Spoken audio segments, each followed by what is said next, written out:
Вакцинацијата, првиот ден имавме лоши вести од некаде 1000 и неколку пациенти закажани на мој термин, ме известија дека вакцинирани се 200, тоа значи 20%, тоа беше на вистина загрижувачки и мислиме дека е наша вина што не сме имале некоја добра кампања, не сме ги известиле граѓаните, али изгледа тоа било првиот ден, некако граѓаните не биле добро информирани, некои можеби и добиле сега има и постари пациенти кои што не внимаваат на пораките. Денеска имаме добра бројка, така да добро се движиме на добар правец, но се уште не е ништо завршено.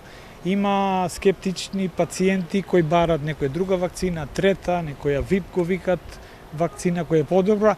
Ништо не е подобро или полошо ако не се вакцинира. Значи, било која вакцина е подобро од тоа што да останете без вакцина.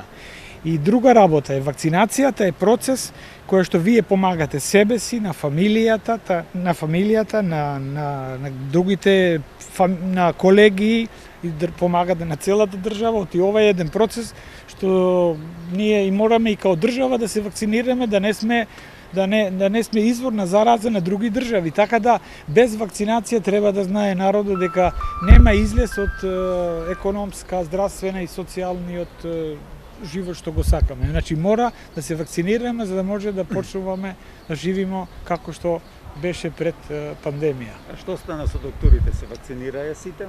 Па докторите да, се вакцинира, може има некои, не би рекол дека има од кај нас, сите се вакцинирани, сега скептици имате од научници па од сите категории. Не, тоа беше, може би некој бил со грипа, чекал една недела, али како и да е, сите се вакцинирани и се надевам дека сите ќе се вакцинират и другите кои не се и да стимулираме и да ги мотивираме граѓаните да се вакцинират. Оти навистина самите власти или Министерство за здравство, ако има некој проблем со било која вакцина, ние одма ќе ве информираме као граѓани дека нешто е опасно, дека нешто не може да се направи, така да без некој страх да се вакцинират граѓаните.